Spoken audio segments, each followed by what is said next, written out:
자, 계속 나가보죠. 지금 이제 여러분들이 나중에 공부하시다 보니 판례라는 말에 대해서 좀 노이로제가 걸릴 수가 있는데, 요거 조금, 좀 이야기를 한번 하고 넘어가야 될 것 같아요. 지금 민사사건의 경우에는 이게 우리나라 1심이 어떻게 되어 있는 거니까 소액 사건을 전담으로 하는 재판부가 있고, 그 다음에, 단독 판사가 있습니다. 그 다음에 합의부가 있어요. 이렇게 이제 세 가지로 구성이 되어 있거든요. 소액 사건은 우리가 이제 논외로 하고, 이제 판사는, 이 단독 사건은 혼자서 판사가 한다는 거 아닙니까? 요게 3월 달까지인가는 요게 2억 원까지 했는데, 요게 5억 원으로 올랐어요. 그러니까 쉽게 말하면은, 속가가 3천만 원에서 5억까지는 단독, 판사가 혼자 심판합니다. 그러면 5억 원을 넘어야지 이제 합의부로 간다는 이야기죠. 그렇게 1심이 이렇게 두 가지가 있어요. 그럼 여기서 이제 만약에 불복해가지고 2심으로 가면은 이때는 합의부로 갑니다. 지방법원 합의부로 가고, 요거는 2심이, 요게 바로 고등법원이에요. 그러니까 이거는 금액이 큰 거죠. 5억 원을 초과하니까 5억 원을 초과할 때는 1심부터가 합의부에 가거든요. 여기 이제 불복하면은 2심에서는 이 고등법원이에요. 그 다음에 여기서 이제 3심이 뭐냐? 3심이 바로 이거는 이제 대법원이죠. 대법원이 가는 겁니다. 이렇게 구성이 되어 있고, 대법원은 대법관들이 14명입니다. 근데 요 중에 평소에 이제 대법원장은 재판에 관여 안 하겠죠. 그 다음에 이제 법원 행정처장이라 해가지고 이분도 재판에 관여 안 해요. 그러면은 14명 중에서 재판에 관여하는 사람은 12사람이라는 이야기거든요. 그러면은 요게 부가 3부가 있어요. 4명씩 구성이 되어 있거든요. 4명씩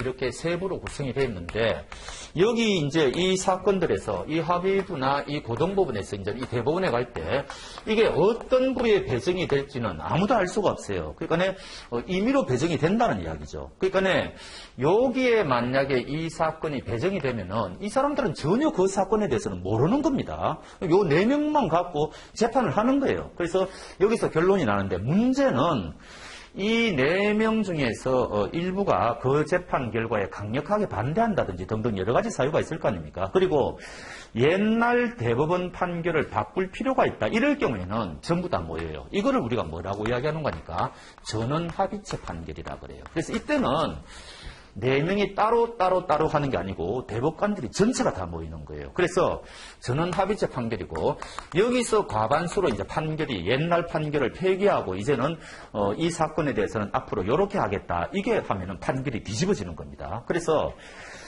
책을 읽으시다가 그 재판 판결 날짜가 나오는데, 그게 전원 합의체 판결 그러면 이거는 무조건 별표 5개예요. 시험에 나온다는 이야기 쉽게 말하면. 그러니까 전원 합의체 판결은 정말 중요한 거다. 이렇게 생각하시면 되겠죠.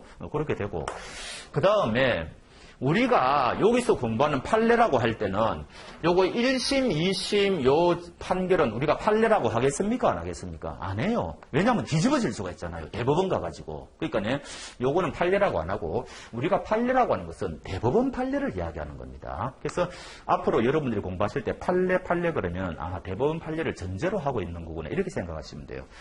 자, 그런데 우리가 아까 1조를 그냥 제가 말씀 안 드렸는데, 1조 가보면은 법원이라는 제목 하에 뭐가 있는 거니까, 판사가 판결할 때는 이제 법 조문은 그렇지가 않은데 제가 해석을 하면은 판사가 판결할 때는 법률의 규정이 있으면 법률 규정대로 하고, 법률의 규정이 없으면 관습법대로 판결하면 되고, 관습법이 없으면 조리로 판결하라. 이렇게 돼 있거든요. 그러면 여기서 첫 번째 드는 질문은, 판례는 대법관들이 구속을 당하는 법원은 법의 존재라는 뜻이에요. 법이 어떤 식으로 존재하느냐, 법의 존재 형식을 이야기하는 건데, 법이 존재해야지 판사는 판결의 근거로 삼을 수 있을 거 아닙니까? 판례는 법원이라는 이야기입니까? 아니라는 이야기입니까? 아니에요. 왜? 1조에 없기 때문에. 1조에는 판례가 없어요. 그러면 질문 드려봅시다. 요거는 이제 형사법정 판례를 여러분들한테 예를 드는 게 더 편한데, 지금 이때까지 양심적 집총거부 있죠. 양심적 집총거부. 이때까지 우리 대법원은 이거를 계속 이때까지 유죄로 해왔어요. 병역법 위반으로. 그런데 다시 이 사건이 법정에 왔습니다. 1심 판사 질문 드려보죠. 이때까지 대법원은 유죄로 했는데 이게 무죄로 바뀌었어요. 이제 바뀌었는데 어찌됐든 이때까지 유죄로 해왔다고 칩시다. 여러분들이 판사인데 이때까지는 대법원 판례가 유죄라고 해왔는데 여러분들은 보기에는 이거 무죄다. 판결할 수 있습니까? 없습니까? 쉽게 말하면 기존 대법원 판결에 반대되는 판결을 1심 판사가 할 수 있습니까? 없습니까? 할 수 있어요. 법관은 양심과 법률에 따라서만 재판하면 되거든요. 기존 판례 구속 안 받아요. 그러니까 얼마든지 할 수 있어요. 그러면 뭡니까? 변무청에서 가만히 있겠습니까? 무죄 나왔으니까 항소하겠죠. 그럼 2심에서 또 판사가 또 무죄 냈어요. 그럼 또 가만 안 있겠죠. 대법원 가겠죠. 그러면 대법원은 10중 8구 뭐가 나올까요? 아니, 유죄가 나와요. 옛날 그거를 그대로 유지한다니까요. 옛날 그거를. 그러면 이게 무슨 말인가 하니까 1심, 2심 판사나 대법관들은 기존 판례 구속 안 받는다니까요. 자기 양심에 따라서 얼마든지 판시할 수 있어요. 옛날 판례하고 다른 거를. 근데 문제는 여러분들이 1심, 2심 판사라면 이렇게 하겠어요? 할 필요가 없죠. 대법원 올라가면 다 깨지는데.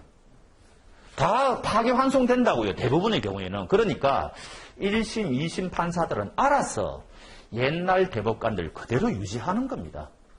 무슨 말인지 아시겠어요? 이론적으로는 기존 대법원 판례에 반대하는 판결을 얼마든지 1심, 2심 판사들은 할 수 있지만 현실적으로 그렇게 하는 판사는 없다고 생각하시면 돼요.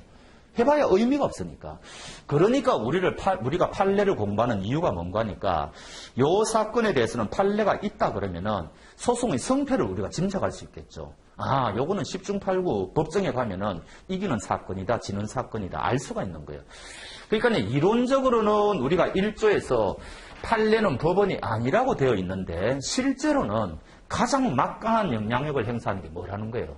판례라는 이야기죠. 그러니까 우리가 판례를 공부하는 이유가 거기에 있는 겁니다. 그래서 판례가, 그런데 1년에도 수만 가지 판례가 쏟아져 나오는데 그 어디까지 공부해야 됩니까? 근데 지금 세월이 지금 몇십 년이 쌓여 있는데 판례가 얼마나 많겠어요. 그래서 시험이 어려운 시험은 기퉁에 있는 이상한 판례 있죠. 그게 시험에 나오면 그거는 틀리는 겁니다. 아무도 못 맞춰요. 출제자가 작정을 하고 그렇게 내면은 맞출 수가 없어요. 그건 방법이. 근데 다행히 우리 노무사 시험은 이때까지 쭉 10년 동안 경향을 보니까 중요한 판례들만 거의 나오더라는 거죠. 그러니까 우리는 생각보다는 그 범위가 좁아요. 그러니까 이게 법무사 시험이라든지 이제 사법시험이 없어졌기 때문에 법무사 시험이 제일 어렵거든요. 법무사 시험 판례는 정말 어렵게 나옵니다. 기퉁에 있는 거 있죠. 그런 것까지 다 공부해야 되는데 우리는 전혀 그럴 필요가 없죠. 시간 낭비거든요. 그래서 이때까지 기출문제가 정말 중요한, 그거는 학원 강사들이 다 알아요. 저도 알고 다른 학원에 있는 강사들도 알고 학원에서 강사를 어느 정도 한 사람이라면은 아, 요 정도 판례는 알아야 된다. 이거 다 알고 있거든요. 그러니까 여러분들이 어느 학원에 가시든지 그 강사가 이야기해주는 판례만 공부하면 되는 겁니다. 그래도 의외의 판례가 출제되게 돼 있어요. 안 그렇겠습니까? 그걸 어떻게 다 맞추겠어요? 근데 그런 판례는 몰라도 되게 답을 맞출 수 있는 경우가 대부분이에요. 무슨 말인가 하니까. 지금 1번부터 2, 5, 3번, 4번, 5번, 다음 중 틀린 것은 이렇게 나오는데 4번, 5번은 내가 전혀 듣도 보도 못하는 판례예요. 이건 내가 몰라요, 도대체. 근데 1번, 2번은 평소에 학원에서 굉장히 중요한 판례라고 강조했는데 아, 이게 딱 정답이다. 보이지 않습니까? 그러면 이 판례를 모르더라도 답을 맞추는 데는 아무 지장이 없어요. 그래서 이런 문제가 대부분이라는 거죠. 그러니까 여러분들이 판례에 대해서 너무 노이로제 가지실 필요도 없고 아까도 말씀드렸지만 작년도 문제에서 판례를 알아야만 풀 수 있는 문제가 11문제, 법 조문을 알면 풀 수 있는 문제가 12문제, 그 다음에 기타 문제가 2문제거든요. 제가 분석해 볼 때는. 그러니까 법 조문하고 판례 문제가 작년도는 팽팽하게 출제됐어요. 그리고 작년도는 비교적 쉬운 문제였습니다. 쉬운 문제. 판례 수가 많아진다든지 이렇게 되면 어려운 문제가 되는데, 그래서 제가 강조드리는 거는 절대로 법 조문을 간과해서는 안 된다 이런 이야기죠. 그래서 1조 같은 것도 기본적으로 1조 먼저 이렇게 공부하시고 여기서 말하는 법률이 도대체 무슨 말이지? 아니, 도대체 관습법은 눈에 안 보이는데 이거 도대체 뭐 어떻게 판단하는 거지? 이런 식으로 이제 범위를 좁혀가가지고 공부를 하시면은 충분히 맞출 수 있다 이런 거고, 관습법은 중요한 판례가 한 두세 개 있어요. 이제 그런 거는 여러분들이 나중에 공부하시면서 이제 좀 외워야 되는 거죠. 하여튼 판례는 이렇게 돌아간다 이렇게 하시면 되고, 전원합의체 판례는 무조건 외우셔야 되고, 그 다음에 전원합의체 판례가 아니더라도 강사가 강조하는 판례는 외우시면 된다. 그러면 정말 고득점할 수가 있는 거죠. 자, 판례 이야기는 이 정도로 하겠습니다.